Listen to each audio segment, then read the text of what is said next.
Ndërkohë që kryeministri Edi Rama përbetohet për luftë kundër trafikut të drogës dhe nënshkruan marrëveshje kontrolli e sigurie me ndërkombëtarët, grupi i mirënjohur i trafikantëve që drejton Gjergj Luca ka marrë një bazë portuale ku nuk ushtrohet kontroll. Informacionet e ardhura në pamfleti nga burime policore bëjnë me dije se në portin e peshkimit në Durrës, që ka marrë në përdorim shoqata e peshkatarëve, nuk ka kontroll shtetëror, sepse prej muajit janar 2021 në portin e peshkimit në Durrës është hequr shërbimi i kontrollit të policisë së shtetit Roja Kufitare, shërbimi i kontrollit migrator dhe i kapitenerisë së porteve, që kanë detyrim të jenë prezent dhe në aktivitet non-stop. Madje nuk kryejnë shërbime të hapura e të fsheta, as agjenci të tjera të monitorimit, gjurmimit të veprimtarive kriminale ndërkufitare e të sigurisë kombëtare, si shish, antitrafiku, antiterrori, antikontrabanda dhe hetimi doganor. Në muajin korrik 2020, kryeministri Edi Rama ja dha me koncesion për 30 vite trafikantit Gjergj Luca, 3 bashkëpunëtorëve të tij trafikant, Kemal Beu, Dorian Beu e Syrian Tola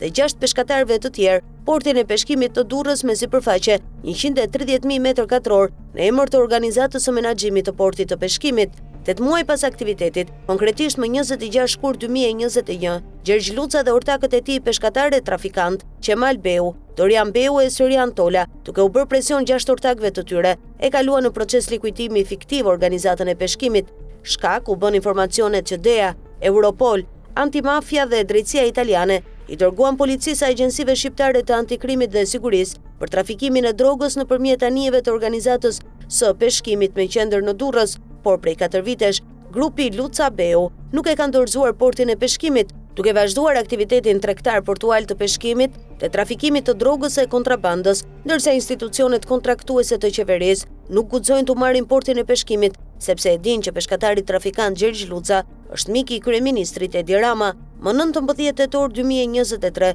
policia italiane njoftoi për arrestimin në flagrancë me sasi kokaine 3 trafikantë shqiptar, konkretisht Emirian Beu, Dorian Beu e Syrian Tola, ortakët e trafikantit Gjergj Luca në biznesin e portit të peshkimit, 2 prej të cilëve janë djemtë e Kemal Beut, ortak dhe drejtuesi i organizatës së peshkimit. Qysh më 21 janar 2023, SPA kishte lëshuar urdhër arreste për 3 ortakët e Gjergj Lucës, por të njoftuar nga policia e shtetit para arrestimit, ata ishin larguar në Itali, ku vazhduan aktivitetin e trafikimit të drogës dhe u arrestuan atje. Sipas udhëzimit numër 6, datë 7 maj 2018, për format dhe procedurat e transferimit dhe menaxhimit të infrastrukturës publike të peshkimit nga subjekte private, grupi të Gjergj Lucës i duhej hequr porti i peshkimit qysh në muajin shkurt 2021, kur ata deklaruan kalimin në likuidim, por qeveria nuk po ua heq portin e peshkimit, të investuar me 12 milion euro kredi nga Banka Islamike, ndërsa Gjergj Luca dhe grupi i tij vazhdojnë të japin me qira magazina doganore, sheshet, kalatat e godinat të tjera të portit,